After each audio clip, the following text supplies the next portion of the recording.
38岁创业失败，回乡养老的真实生活。你是不是有家不敢回，怕被村子里的人说闲话？但是这是我家，我自己想回就回，管别人怎么说呢？再一次踏入这房门，看着屋里的物件，心里不是一番滋味。妈，我回来了。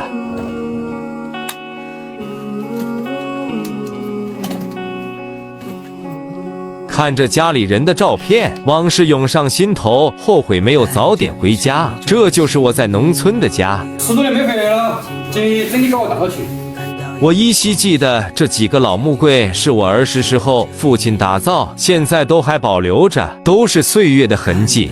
家里唯一的电器就是这台冰箱和这个落满灰尘的电视机。父亲一个人在家，这些都成了摆设。墙上挂着的老照片，父亲常常一个人看很久。相比于另外一个柜子，这个颜色都掉完了。上面的钟表还是我10几岁的时候父亲带我赶集去买的，清理了大半个下午，收拾的差不多了。这就是我出生的地方，这就是我农村的家。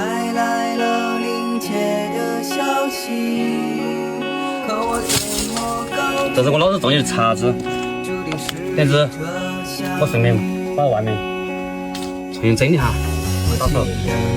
家门口的水泥地面也都开裂了，路面过几天自己动手改造一下。父亲还在田里，现在做个花生油炒土鸡和炒土鸡蛋，10多年没动手生火了。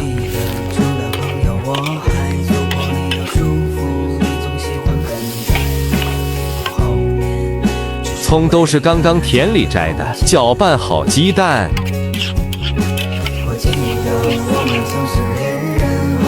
又挖了几颗白薯，待会放进去鸡汤一起煮。大家好，哎，别人了，不要吃饭了。父亲70多岁了，独自一个人在山里种了一辈子的姜了，每天日出而作，日落才回家。就是这条小小的路，我走了20分钟，父亲却走了50年。我给父亲倒上番薯酒，像儿时父亲给我夹菜一样。父亲说：“能回来就好，家人才是你最温暖的避风港。” 38岁创业失败，回乡养老第2天，今天给全村人做一餐饭。凌晨5点出门赶集，同村文大爷说顺带带上自己，这几十斤的姜待会要卖。山下就是赶集的镇子，走路的话要2个小时，沿途都是去集市的人，有赶集的，也有卖菜的。下来之后，文大爷说他先去把这些带过来的姜卖掉。天也慢慢亮起来了，这是我们这里特色的辣椒酿和豆腐酿，等下次教大家怎么做。卖菜的奶奶说这个1块钱2把，再买点这个2块钱1斤的冬瓜，正好可以拿这个冬瓜煲汤喝。大家有见过绿色的茄子吗？这里的集市大部分都是老年人，很早就备上自家种植的菜，还有这种特色糍粑、农村土蜂蜜、井水嫩豆腐，把山上没有的买了放到后面。这时候文大爷卖完姜也过来了，得赶紧回家做饭了。父亲抓了个土鸭子炖汤吃。村里都是70多岁的留守老人，有些牙齿都掉光了，所以得多炖一会。父亲把锅拿出来了，待会放进去，里面还放了刚刚下去买的筒子骨。酿辣椒园子这些也都好了，村子不大，现在去叫到我家吃饭，整个村子加上我爸才8个老人。最年轻的都已经66岁了，这些大伯大婶从小都是看着我长大。现在我回来了，回村陪伴他们一起养老，村民们陆陆续续都来了，还都有点不好意思。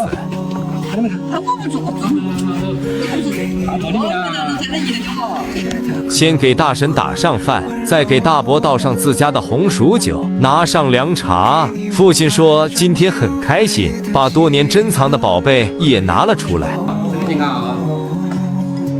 大婶说好久没有这样一大桌子吃饭了，村里好久没有这样热闹了。岁月见证着时代的变迁，看着这些父辈们聊天，这一餐饭给我的感悟很多。尽管这些时代的人已经老去，可他们的心里却走进了个年轻人。38岁创业失败，回乡养老第3天，今天一大早就起来生火了。回来3天了，今天烧热水给父亲理个发。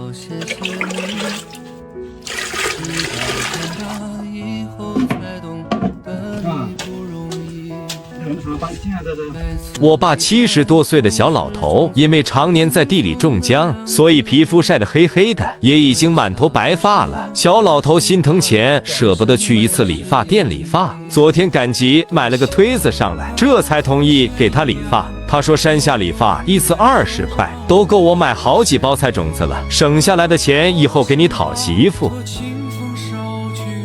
这回功夫已经理好了，打水给父亲清洗一下。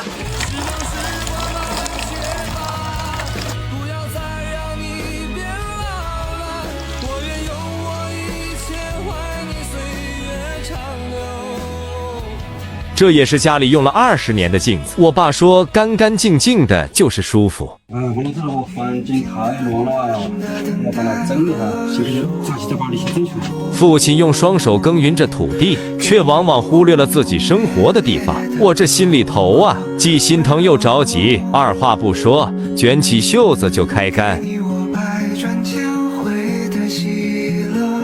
桌上堆满了报纸、旧书，还有不知道啥时候的快递盒子，地上也是这一块那一块的，看着心里真不是滋味。几个小时下来，汗水是没少流，房间焕然一新，空气里都透着股乡土气息。爸走进来，先是愣了一下，然后笑得合不拢嘴，直说：“儿子，你这手艺赶得上专业保洁了。”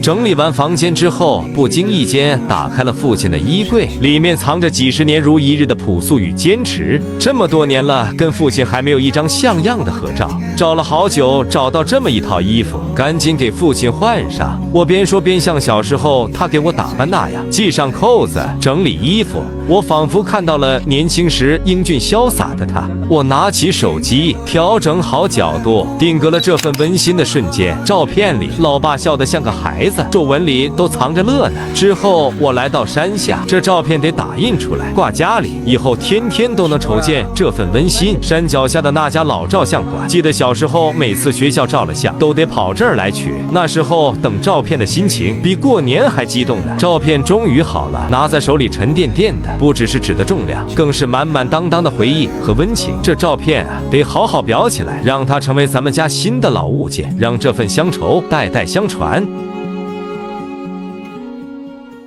38岁创业失败，回乡养老第4天。今天带你们看下农村的大集。我们这个村镇每逢初3、初6，周围的几个村子就集合在这里，每家都拿出自己的农产品售卖。生姜就是我们村子的特色，这不文大爷也来卖姜了。有溪流里的柴火烘焙的小鱼，辣味草鱼。老板说这是泡酒的虫子，你们帮我看一下，这个能吃吗？这个蝎子要10块钱一个，我感觉还不如小老头酿的红薯酒。还有这种叫红桃 K 的果子，田里种的紫薯2块钱一斤，这种蘑菇煮汤香得很。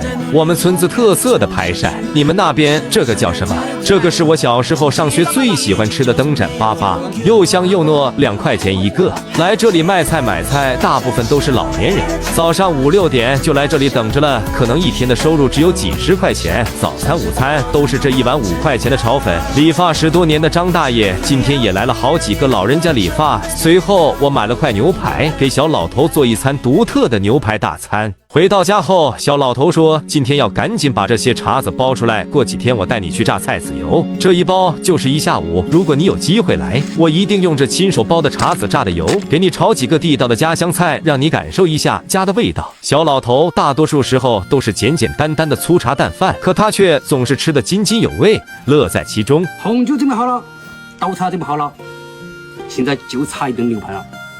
我老爸从来没有吃过牛排，今天我准备帮他做一顿牛排，给他刚上。开干！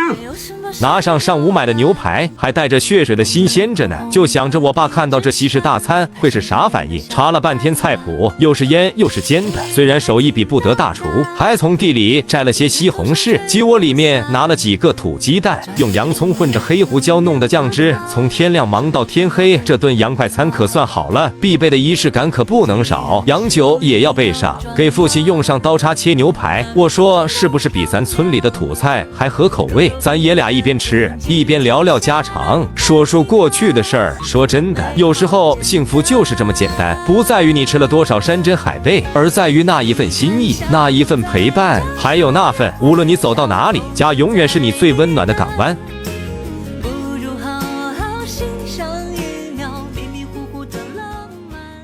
38岁创业失败，回乡养老第5天，带大家看看大龄青年回村的真实生活。早上的第一件事就是生火。小老头说，待会中午家里有几个客人来吃饭，要赶紧把这些红薯叶剁碎了，混着红薯煮熟，到后面去喂鸭子。转眼间，父亲就到地里去了。自家上面那块地种了点红薯，红薯藤爬得满地都是，叶子绿得发亮，就跟翡翠似的。小老头穿着他那件旧旧的条纹长袖，手里满是黄土，摘着红薯。今年的卖出去的情况不好，这么饱满的红薯，一年的收入也就几千块钱。小老头说，挑那些又嫩又大的摘，剩下的红薯叶留着喂鸭子。一上午弄了100多斤，挖完了红薯，接下来就是把它们安顿好。咱村有个老传统，就是把红薯放到地窖里，这样既保鲜又能放长久。这地窖啊，就像是个天然的冰箱，冬暖夏凉，这可是小老头的宝贝疙瘩。接着我就开始把红薯一个个放进去，旁边还放着昨天摘的新姜，忙活了大半天，才算是踏上了回家的路。今天屋里来客了，兄弟们，小伙回来要去啥子？我要抓个鸡，土鸡哈，正儿八经土鸡，3万里。